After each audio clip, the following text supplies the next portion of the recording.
मित्रो, पुस्तकातील प्रश्नांची उत्तरं आणि जीवनातील प्रश्नांची उत्तरं या संदर्भामध्ये आज आपण थोडं चर्चा करणार आहोत. पुस्तकातील प्रश्नांची उत्तरं जर नीट देता आली तर मार्क मिळतात.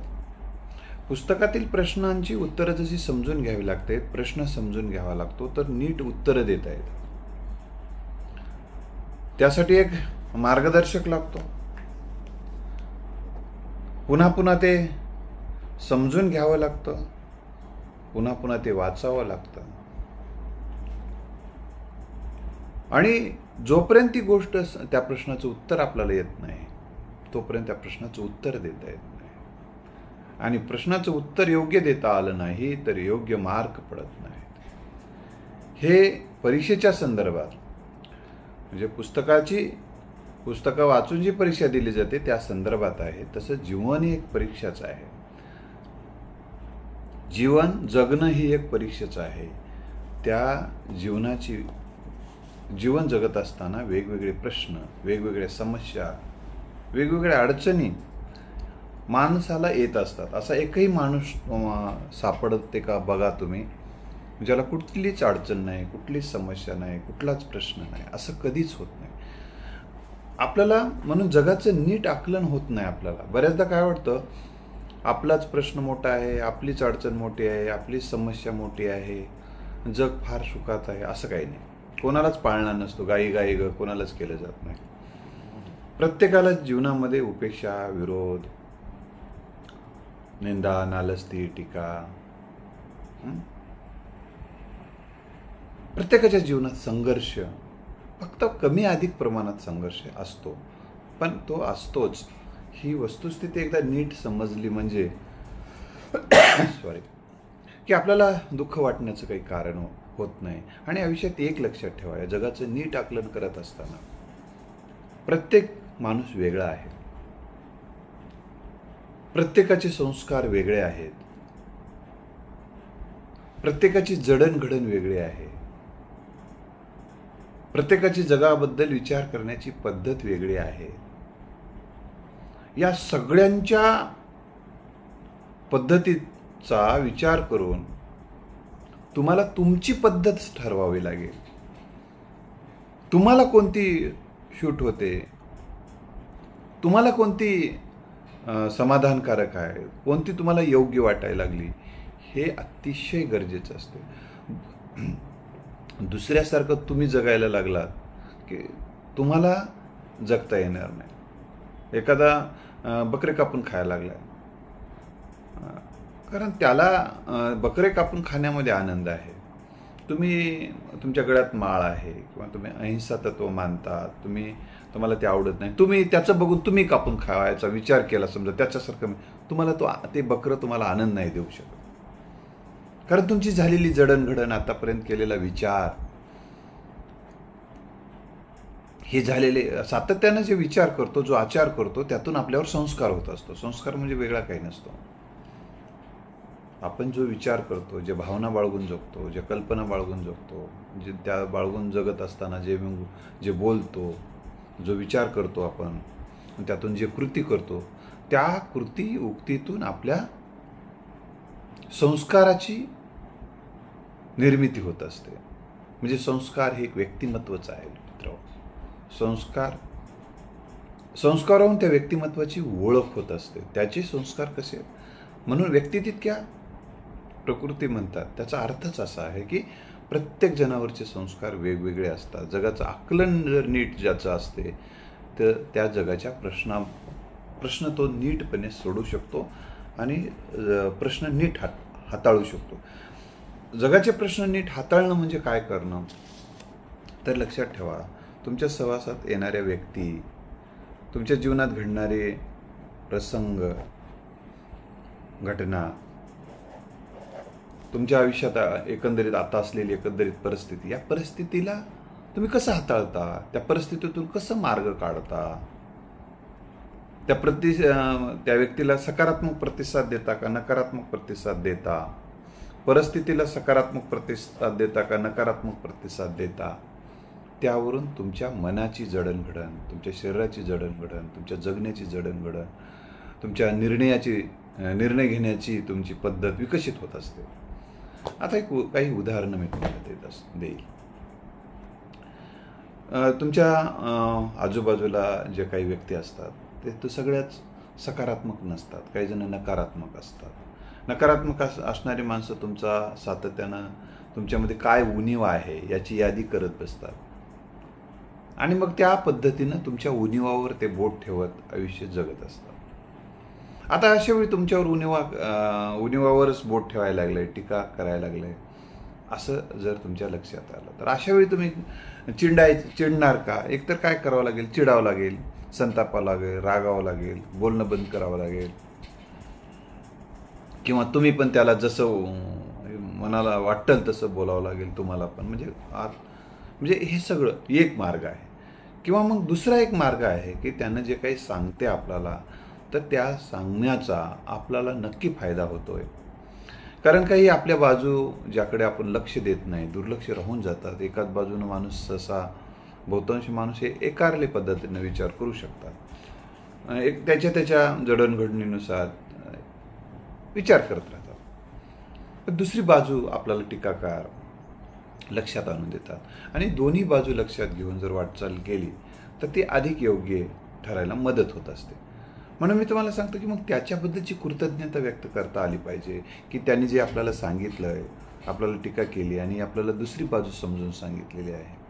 एखादा तुम्ही राजकारणात उभे आहात आणि मग तुमच्यासोबत असणारे माणसं, साहेब तुम्ही या कारणाने तुम्ही निवडून येणार आहात असं सांगत असेल, म्हणून ते सगळे तुम्हाला सकारात्मक सांगत असतील. हे सगळे सकारात्मक बाजू आहे आणि यामुळे तुम्ही निवडून येणार आहात म्हणजे 100% येणारच आहात असं एक जण सांगत आहे. हे सगळं बरं आहे. मानसिक बळ वाढवणारं साठी असं बोललेली माणसं सुद्धा आवश्यक आहेत.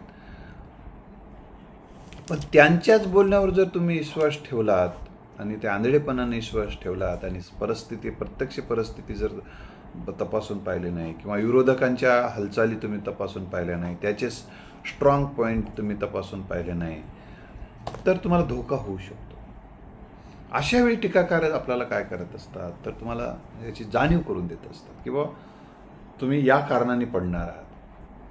मग या कारणाने तुम्ही पडणार आहात हे जर कोणी आपल्याला जाणीव करून देत असेल किंवा तुमचे हे चुकायला लागले म्हणून जाणीव करून देत असेल, हे तुमचे निर्णय चुकलेत म्हणून जर कोणी जाणीव करून देत असेल तर तुमचे शत्रू आहेत हे असं जर जगाचं नीट तुमचं आकलन असेल तर तुम्हाला स्ट्रेस येईल, ताण येईल आणि त्यांनी सुचवलेल्या व हे मुद्दाम सांगायलेत, हरामखोर आहेत, आम्ही पडाव म्हणायलेत, असं काही नाही, असा जर तुम्ही विचार केला तर तुमचा घात होऊ शकतो. तर तुम्ही फक्त त्यानं जे सांगते त्याच्यामध्ये काही तथ्य आहे का हे तपासून पाहणं हे तुमचं काम आहे. आणि तपासून पाहून जर योग्य काही उपचार करता आले, हा माणूस सोबत आहे परंतु तो विरोधाला सहकार्य करायला लागलेला आहे असं जर तुम्हाला सांगितलं तर तुम्ही डायरेक्ट त्या माणसाला अटॅक करायची गरज नाही का अरे असं करायलाच म्हणा, कारण तोही निघून जाईल तुमच्या आयुष्यातून. हे लक्षात ठेवा. असं कोणावर संशय डायरेक्ट घेऊ नका, गैरसमज करून घेऊ नका. हे जगाचं नीट आकलन करण्यासाठीच गोष्टी सांगतोय की कोणावरही तातडीनं संशय घेणं, तातडीनं गैरसमज करून घेणं आणि गैरसमज घेऊन मग काही पण बोलणं, काही पण कृती करणं, यातून एक माणसं निघून जातात. मग काय करतात माणसं, का निघून जातात? अरे तो माणूस इतका निष्ठावंत होता तर त्या माणसाबद्दल अशा पद्धतीची शंका घेतली तो दुसऱ्या बाजूचा आहे म्हणून आणि तो माणूस त्यांच्या आयुष्यातून निघून गेला. मग आपण एवढ्या निष्ठावंत नाही तरी आपल्याला उद्या शंका घेतली आपल्याला जावं लागेल म्हणून एक लोक आधीच दुसरे घरं बघतील. ही गोष्ट लक्षात ठेवा. त्यामुळं कोणावरही शंका घेत असताना शांततेनं सत्य समजून घ्या आणि सत्य समजून न घेता तुम्ही जर कृतियुक्ती करत असाल तर तुम्हाला त्याचा दुष्परिणाम होतो. कृतियुक्ती करत असाल त्याचा दुष्परिणाम होतो. अपयश यायला मदत होत असते. यश येण्याऐवजी अपयश यायला मदत होत असते. म्हणून नीट समजून घ्या. कधी कधी काय असतं, तुम्हाला उदाहरण सांगतो. तुमच्यावर जास्त प्रेम करणारा माणूस, तुम्ही एक राजकारणी व्यक्तीला उद्देशून मी हे बोलतो, ज्याला निवडणुकीच्या माध्यमातून स्वतःचं करिअर करायचं आहे, समाजाचं काही करायचं आहे, भलं त्यांच्या संदर्भातलं विषय सांगतो किंवा हा दुसऱ्याला पण लागू होऊ शकतो. बघा तो आता एखादा व्यक्ती काय करतो, तुमच्यावर अतिशय प्रेम करतो आणि तो काय करतो, विरोधकांचं काय चाललंय म्हणून त्यांच्या सहवासात जातो, त्यांना ऐकून घेतो, अंदाज घेतो, त्यांच्यासोबत बोलतो किंवा तुमच्याविषयी काही निगेटिव्ह सांगतो. आमचं काही नव्हतं खरं, पडते वाटतं आमची सीट आता, असं जाणीव करून मग ते काहीतरी बोलतात. मग नाही रे बोलत नाही, तुमचे हे स्ट्रॉंग आहेत, आमचेच लोक तुझ्यासोबत आहेत, हे अशा गोष्टी काही माहिती काढत असतात गुप्तहेर पद्धतीने. मग दुसरे काहीतरी चापलुशी करणारे काय सांगतात मग तो त्या व्यक्तीला, बघा साहेब त्यानं तिकडे गेला होता, रात्री त्या लोकांसोबत बसला होता, तुमचं काही खरं नाही, तुम्ही त्याला जवळचं समजलात, त्याला आधी बाजूला करा नाहीतर घात होऊ शकतो, अशा पद्धतीनं तुम्हाला सांगू शकतात. तर मी तुम्हाला या निमित्ताने राजकारणी व्यक्तीला सांगेल की तुमची माणसंसुद्धा जी विश्वासाची आहे, समजतं ज्याला तुम्ही आहेत, ती माणसं दुसरीकडे जाणं देखील, त्यांची माहिती काढणं देखील अतिशय गरजेचं असते. छत्रपती शिवरायांनी गुप्तहेर ठेवले होते, शत्रुकोटात काय चाललं याची माहिती घ्यायला. त्यांच्यावर त्यांनी कधी संशय घेतला का? ते माणसं तुम्हाला माहिती काढून आणत होते. तर ही गोष्ट आपण लक्षात ठेवली पाहिजे. जगाचं आकलन, तुमचा माणूस दुसऱ्यासोबत आहे. काही जणांचं अजून एक सवय असते की माझा मित्र आहे ना, माझा मित्र आहे ना, मग त्यानं माझं ज्याच्यासोबत जमत नाही त्याच्यासोबत त्यानं राहता कामा नाही. मग हे डुप्लिकेट मित्र झाला. मग याला प्रत्येकाला डुप्लिकेट मित्र म्हणत राहिला की मग याला एकटंच राहावं लागतं. तसं नसते मित्र आयुष्यात. त्याला स्वातंत्र्य द्या तुम्ही. त्याला कोणासोबत बसायचं, कशासोबत बोलायचं, त्याला तुमचा तो नोकर नाही आहे, तुमचा तो गुलाम नाही, त्याला तुम्ही विकत घेतलं नाही. लक्षात ठेवा. तुमचे काही स्वभाव आवडलं म्हणून ते तुमच्यासोबत बोलतो, वागतो. आता तसं दुसऱ्यामधले काही स्वभाव आवडलं म्हणून तसं त्याच्यासोबत बोलत असेल तो, किंवा त्याची एक पॉलिसी असू शकते जगण्याची, वा आपण कोणासोबत वैर घ्यायचं नाही. वैरानं वैर वाढत जाते, त्यांच्यातून काही फायदा होत नाही. मग सगळ्यासोबत समन्वयानं तो वागत असतो. मग अशा समन्वयानं वागणारा माणूस तुमच्यासाठी उपकारक ठरतो, हे जाणीव ठेवा तुम्ही. नाही माझ्यानं सण होईना, हे तुझ्यानं सण होईना ना बाबा, मग तुला लई सहन करावं लागेल. ही गोष्ट आपण लक्षात ठेवायला पाहिजे. नाहीतर मग तोही निघून जाईल, दुसराही निघून जाईल. असं तुम्ही कोणाला तरी मुठीत ठेवण्याचा प्रयत्न जर आयुष्यभर करत असाल तर तुम्हाला मुठीत काहीच राहणार नाही. ही जाणीव आपल्याला असणं अतिशय गरजेची आहे. हे जगाचं आकलन. अजून काही जणांना असं एक वाटत राहतं की आपण जसं नाच म्हणलं तसं नाचलं पाहिजे. जीवनाबद्दल एक लक्षात ठेवा, नाच म्हणलं तसं कोणी नाचू शकत नाही. प्रत्येकाची आवडी निवडी, संस्कार, त्याच्या काही अडचणी असतात.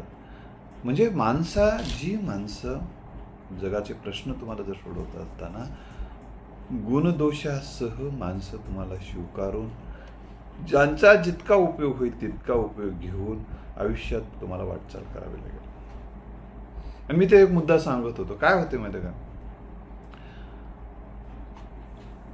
दोन व्यक्तीसोबत तुम्ही दोघं जण, काही जणांसोबत तुमची मैत्री असते आणि त्यातल्या काही एका दोघांसोबत तुमचं जमलं नाही की त्याच्यापासून तुम्ही दूर होता. मग तुमच्यासोबत जे होते त्या सगळे 7-8 जण, ते 7-8 जणांमधलं त्या एकाला सोडून ते 7 ते तुमच्याकडे यावं अशी तुमची अपेक्षा असते.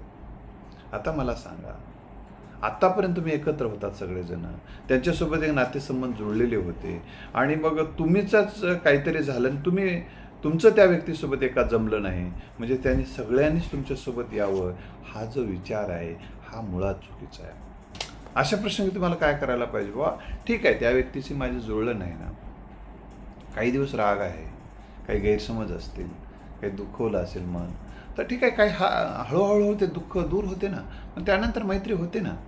मग त्याला घ्यायची काय गरज आहे? त्यांच्या माध्यमातून तुम्हाला काही निरोप देता येते ना त्याला. तिथं माणसं तुमची पाहिजेच ना, कोणीच नाही गेलं तर मग त्याच्यासोबत संवाद कसा करणार तुम्हाला उद्या गरज पडली तर. म्हणजे संवाद यंत्रणा कायम ठेवण्यासाठी तुमच्या सहवासातली माणसं सगळे तुमच्याकडे घेऊ नका. सगळेच एकदाच तुमच्या पक्षात घे. काही माणसं अतिशय हुशार असतात. काही माणसं आपल्यासोबत सगळेच माणसं एकदाच घेऊन जात नाहीत. काही माणसं दुसऱ्याही पक्षात ठेवून देतात. कारण उद्या काही काम पडलं त्या पक्षात जायचं तर आपल्याला तिथं पण चांगल्या पद्धतीनं सोय होते. आणि आपल्याला दुसऱ्या पक्षात काय चाललंय हे सुद्धा माहिती होण्यासाठी आपली माणसं दुसऱ्या पक्षात पण असणं गरजेचं आहे. म्हणून का बरेचसे अतिशय चतुर असणारे, अतिशय हुशार असणारे राजकारणी आपले काही माणसं येतो म्हणलं ते नको रे, तू तिथंच राहा, जेव्हा मला गरज वाटली तेव्हा मी तुला बोलून घेतो, सध्या तू तिथंच राहा, कारण मी सांगतो तसं कर. अशा पद्धतीचा विचार लोकांना वाटतं अरे असं कसं काय बरं. ते तसंच असते. हा एक राजकारणाचा एक भाग असतो. त्यामुळं तुम्हाला हे लक्षात ठेवलं पाहिजे की आणि तो विरोधात बोलतो की मग तिकडे बोलू दे ना, काय फरक पडतो. अनेक जण बोलायला, त्याने एक बोलला तर काय आलं, ते तर खरं खरं बोलायला, त्यानं खोटं खोटं बोलायला ना, हे नाटक करायला. कारण यानं खरा मनुष्यांचंच आहे ना, आपलाच आहे याची जाणीव होते ना त्याला बोलावं लागतं. तर त्या गटात राहिल्यावर बोलावंच लागेल ना. ही गोष्ट लक्षात ठेवतात ती माणसं. आणि हे खरे मार्ग आणि जे यशस्वी होतात राजकारणामध्ये, यशस्वी व्हायचं असेल तर कधी कधी पाठिंबा मिळवावा लागतो दुसऱ्या पक्षाचा, आणि तेव्हा ही माणसं तुम्हाला मदत करतात. मग ते सांगतात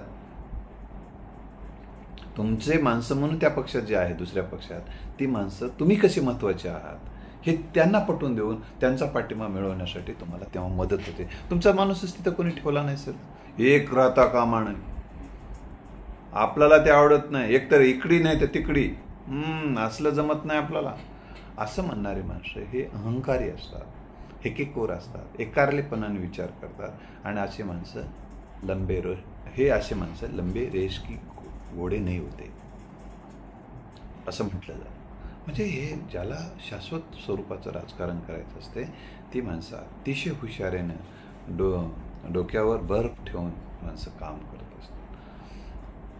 आता दुसरे जगाचं आकलन नीट करण्यासाठी शेवटचा एक मुद्दा मी सांगतो की काही जणाला असं एक वाटत राहतं नेहमी की कुणी कुणाचं नव्हं, लोक उपकाराची जाणीव ठेवत नाही.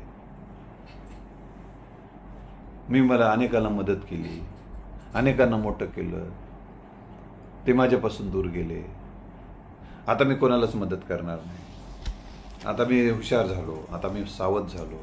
साहेब लई मोठं करू नका, काहीतरी सांगतात.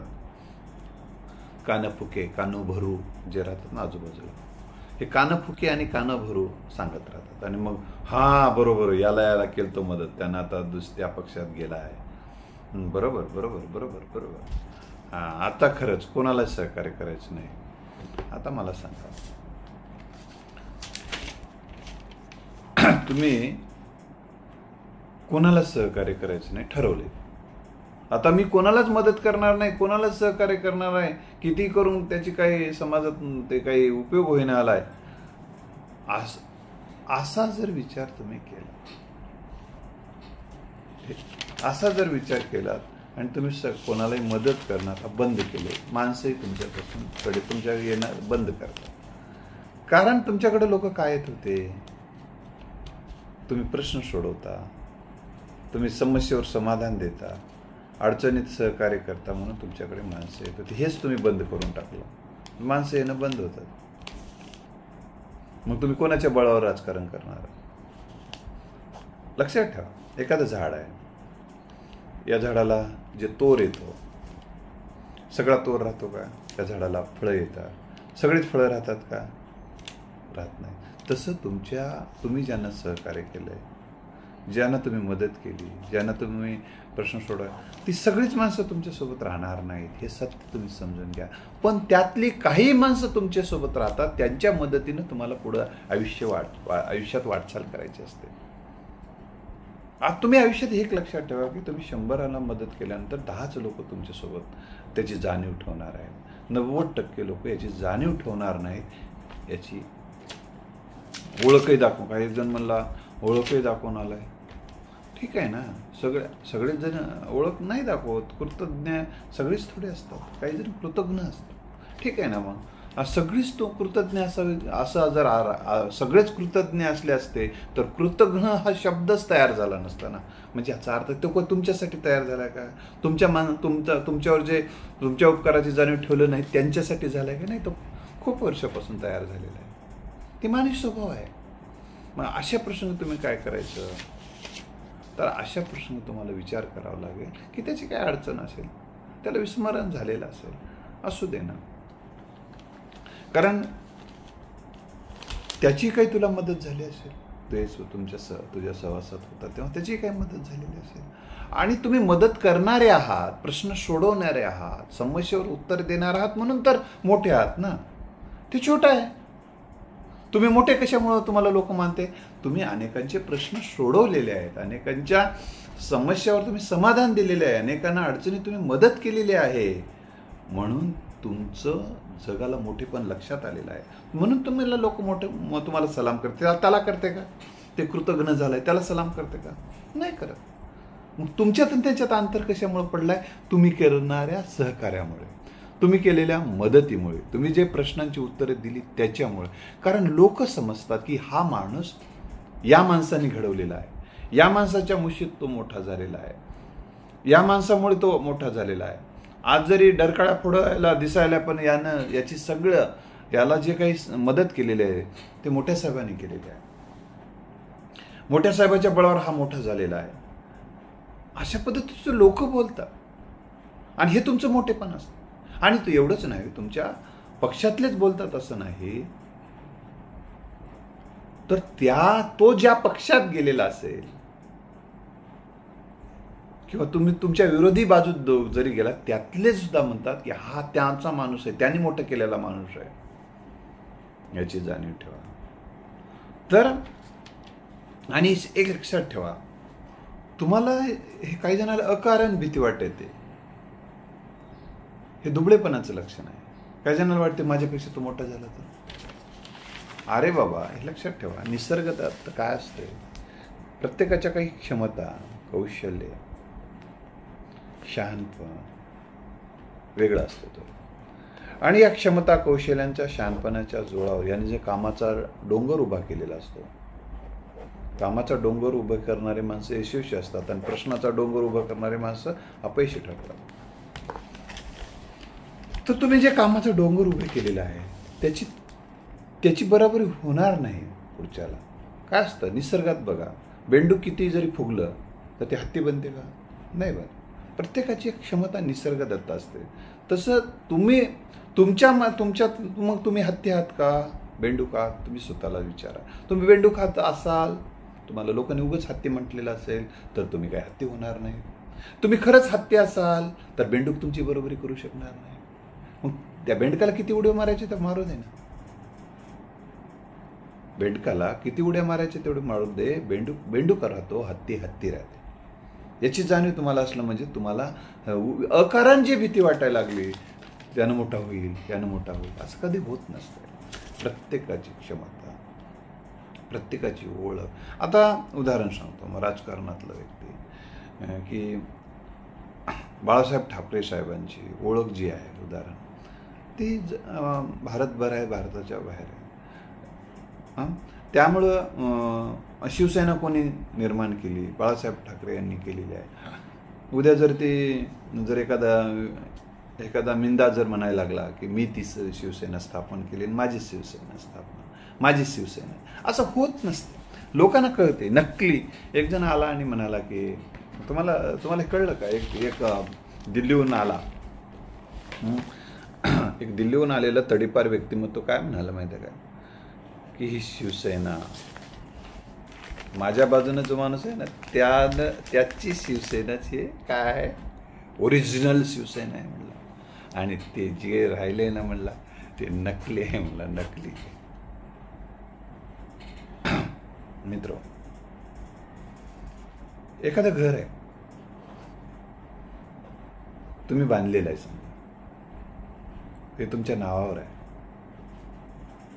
पण ते घरच काही जणांना त्या घरातले वासेस नेले, त्या घरातलं बरंच साहित्य नेऊन त्या घराची नासधूस करून आपलं घर सजवलं समजा, आणि हे घर आहे तेच ओरिजिनल आहे, आणि बघा ते सगळं तिथलेच, सगळं साहित्य तिथलंच आहे ना, मग ते हेच ओरिजिनल आहे, ते डुप्लिकेट आहे म्हटलं तर लोक म्हणतात नाही नाही हेच मूळ आहे. जरी थोडी पडझड जरी होत असली, झालेली असली, तरी तेच ओरिजिनल आहे. हे बघा जग फार खरं खरं बोलत असतं. स्वार्थी मिंदे हे स्वार्थासाठी खोटं बोलत असतील, पण जग कधीच खोटं बोलत नसते.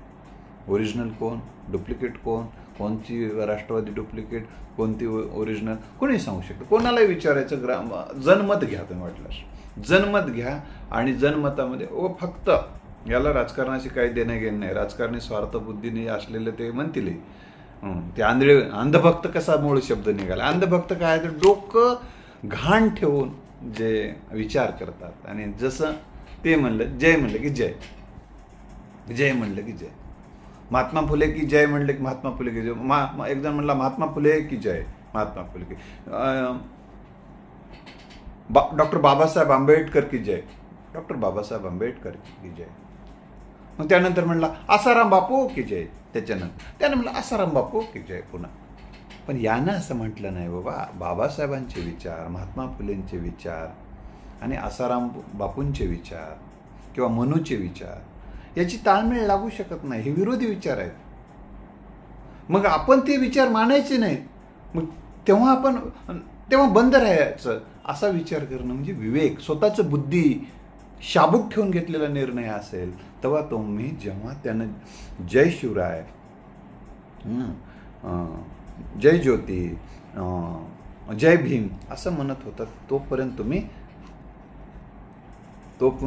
तुम्ही ते म्हणू लागलात, कारण तुम्हाला ते विचार मान्य होते. पण त्यानं पुन्हा सुरू केलं जय आसाराम, त्याच्यासोबतच ते म्हणता मग आसाराम सुरू केलं. मग आसाराम म्हणल्याबरोबर तुम्ही त्याच्यासोबत जाणार आहात का? तुम्हाला आसारामांचे विचार मान्य आहेत का? मग तुम्ही जा ना. आसारामांचे विचार तुम्हाला मान्यच असतील तर जा, त्याच्यात काय अडचण नाही. पण तुम्हाला तरी तिथं किमान थांबलं पाहिजे, शांत राहिलं पाहिजे. नाही बाबा जय आसाराम मी म्हणू शकत नाही, जय परशुराम मी म्हणू शकत नाही. हे तुम्हाला स्वतःचं नीट आकलन झालं पाहिजे. नाही तुम्ही तेही म्हणलं तर उद्या लोक टीका करतात मग तुमचं. मग नाही करू नका रे, करू नका, उगं म्हणलो असं जमणार नाही. म्हणून लक्षात ठेवा की तुम्हाला जशी तुम्ही कृती करता, जशी उक्ती करता, तसे प्रतिसाद तुम्हाला मिळतात आयुष्यामध्ये. हे जगाचे प्रश्न नीट सोडवताना, जग समजून घेताना ह्या गोष्टीचा विचार करा. हा प्रतिसाद कधी कधी काही जण खोट्या पद्धतीने देतात, काही जण खऱ्या पद्धतीने. खोट्या पद्धतीने दिलेले प्रतिसाद काही दिवसानंतर ते विरघळून जातात. सत्य राहते. सत्य परेशान हो सकता है लेकिन पराभूत नाही, असं जे म्हटलं गेलेलं आहे विचारवंतांनी, तत्ववेत्यांनी, संतांनी. तर हे सत्य हे आहे. तर म्हणून मी तुम्हाला सांगायलो की तुम्हाला काय करायचं. म्हणून बरेच जण काय करतात, मला काल एक स्टेटमेंट ऐकलं एका व्यक्तीचं की या पक्षामध्ये होतो मी तेव्हा आमच्या वरिष्ठाचं मी ऐकून अनेक विरोधकांचं वैर घेतलं, शत्रुत्व पत्करलं, आणि ज्यांच्यासोबत वैर घेतलं, ज्याच्यासोबत शत्रुत्व पत्करलं, तर आमचा वरिष्ठ आता त्यांच्यासोबत हातमिळवणी केलेला आहे. त्यांच्यात गळ्यात गळा घालून चाललेला आहे, असं तो मला म्हणाला. मी त्याला म्हटलं, मग तुला म्हटलं होतं का तुझ्या साहेबांनी त्याच्यासोबत वैर घे, त्याच्यासोबत शत्रुत्व घे, त्याच्यासोबत भांडण कर, म्हटलं होतं का? नाही तसं काही सांगितलं नव्हतं म्हणलं. मग तू कशाला केलास म्हणलं? नाही केलं म्हणलं असं बळावर साहेबाच्या. हेच तर मूर्खपणा आहे ना. हा मूर्खपणा हे तुम्हाला अडचणीत आणलेला आहे. म्हणून लक्षात ठेवा, म्हणून आपल्याला जीवनाचे प्रश्न सोडवताना तत्वज्ञ जे सांगतात की स्वतःच्या बळावर उड्या माराव्या. काय होते? स्वतःच्या बळावर उड्या मारायच्या. आपल्या क्षमता, आपलं कौशल्य, आपली शहाणपण, आपली ताकद किती आहे याचा विचार करून कृती आणि उक्ती करायला पाहिजे. आणि परिस्थिती बदलते याची जाणीव ठेवून विचार करायला पाहिजे. म्हणून आज अजून मी माझ्या मित्रांना, माझ्या सहकाऱ्यांना किंवा वेगवेगळ्या पक्षात काम करणाऱ्या कार्यकर्त्यांना एक विनंती करेल की कोणत्याही पक्षात तुम्ही काम करा, मला काही म्हणणं नाही, पण कोणत्याही पक्षात काम करत असताना तुम्ही जे काही सेवा करायची ते करा. त्या पक्षातून जनतेचे प्रश्न सोडवा, जनतेच्या अडचणी सोडवा. आणि इतर पक्षासोबत तुम्ही वैर घेऊ नका. विनाकारण वैर घेऊन वैर तुम्हाला जर घ्यायचं आहे ना, मग स्वतः दम असेल तर घ्या. ते पुन्हा म्हणू नका मी यांच्यामुळे वैर घेतलं.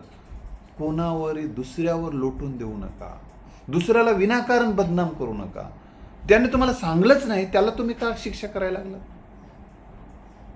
म्हणून कोणावरही असं आगडपाकड करणं, कोणावरही असं वैर घेणं हे अतिशय चुकीचं आहे.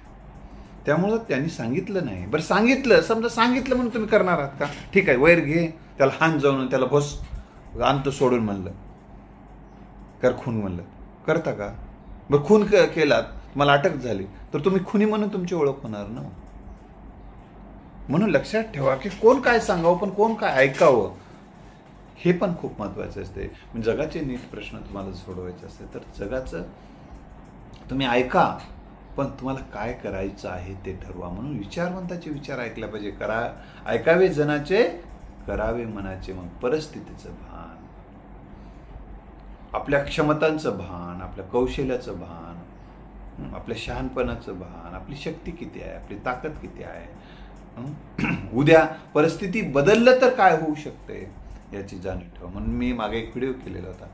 एक लक्षात ठेवा कार्यकर्त्यांनो तुम्ही, की आज ज्यांच्या विरोधात बोलणार आहात, बोलत असताना याचं भान ठेवा की उद्या तुम्हाला त्या पक्षात जायचं आहे किंवा तो माणूस तुमच्या पक्षात येणार आहे. मग तेव्हा काय होईल, ते दोन मोठी माणसं एकत्र राहतील आणि तो माणूस तुमच्या सोबत वैरानं वागेल. मी याची जाणीव ठेवा. एवढं करा. मी असं म्हणणार नाही की तुम्ही ज्या पक्षात आहात त्या पक्षाच्या मतं मिळवण्यासाठी प्रयत्न करा, कोणाला जाऊन विनंती करा किंवा आमचा पक्ष कसा काम चांगलं करतोय याची जाणीव करून द्या, त्यातून मतं मिळवा. किंवा विरोधकांच्या बद्दल सुद्धा बोलत असताना चांगलं बोला ना, बाबा आमचे विरोधक आहेत सन्माननीय हे पण हे सन्माननीय आहेत, परंतु त्यांचं चांगलं काम आहे बरंचसं, परंतु ह्या त्यांच्या गोष्टी तुम्हाला पटतात का? मग पटत असेल तर निर्णय घ्या. अशा पद्धतीने बोला ना तुम्ही. म्हणजे उद्या त्या व्यक्तीला कोणाच्याही आत्मसन्मानावर घाला असं बोलू नका, कोणाची चुकीची बदनामी करू नका, कोणालाही मन दुखवेल असं काही करू नका. त्याला पण कळलं पाहिजे कालांतर, हो बाबा माझा हा निर्णय चुकला होता म्हणून तरी चुकला म्हणलेला आहे, कालांतरानं तो विसरून जाईल. परंतु विनाकारण कुठल्याही थराला जाऊन आणि कोणाचं तरी ऐकून किंवा काहीतरी भांबावून जाऊ नका. परिस्थिती सगळी बदलते, लक्षात ठेवा. आज जर भक्तांचं राज्य असलं, अंधभक्तांचं राज्य आज असलं तरी उद्या अंधभक्ताचं राज्य राहणार नाही, दुसऱ्या पक्षाचं राज्य येणार आहे. मग हे अंधभक्ताचं तेव्हा काय होईल? मग हे अंधभक्तांनी विचार करायला पाहिजे. मग तेव्हा नाही तेव्हा चुकलं असं होता कामा नये. म्हणून मी मित्रांनो तुम्हाला विनंती करणार आहे, जगाचे प्रश्न सोडवायचे आहे, जगासोबत वागायचं आहे, तर जगासोबत वागवताना नकारात्मक प्रतिक्रिया जास्त देण्यापेक्षा सकारात्मक प्रतिक्रिया देता येते. म्हणून बघा, नितीन गडकरी साहेब भाजपाचे मोठे नेते आहेत, त्यांनी भाजपचा प्रचार करत नाहीत का? करतात. भाजपचं काम करत नाहीत का? करतात. मग ते इतर पक्षाबद्दल किती बऱ्याच प्रमाणात चांगलं बोलतात. ते एकतर मी त्यांच्या एका स्टेटमेंटबद्दल किंवा थोडंसं जे बोललेलं होते त्यांनी ते ऐकून मी एक व्हिडिओ या अगोदर बनवलेला आहे. तर त्याने असं सांगितलंय, तुम्हाला सांगतो की विरोधकाबद्दल अतिशय कृतज्ञता व्यक्त केलेली आहे. काही जणांची नावं सुद्धा त्यांनी घेतलेली आहेत की या व्यक्तीने अतिशय आम्हाला सन्मानानं वागवलं, आम्ही जरी विरोधी पक्षात असलो तरी. म्हणजे आमचे जे विरोधक होते अतिशय सन्मानानं आम्हाला वागवत होते तेव्हा त्यांची सत्ता असताना. त्यामध्ये त्यांनी सुशील कुमार शिंदे साहेबांचं नाव घेतलेलं आहे. माजी मुख्यमंत्री, त्यामध्ये माझे मुख्यमंत्री, देशाचे कृषी मंत्री आणि ओरिजिनल राष्ट्रवादीचे प्रमुख शरद पवार साहेबांबद्दल कृतज्ञता व्यक्त केलेली आहे, दत्ता मेघे साहेबांबद्दलची कृतज्ञता व्यक्त केलेली आहे, त्यांची नावं घेतलेली आहेत प्रत्यक्ष.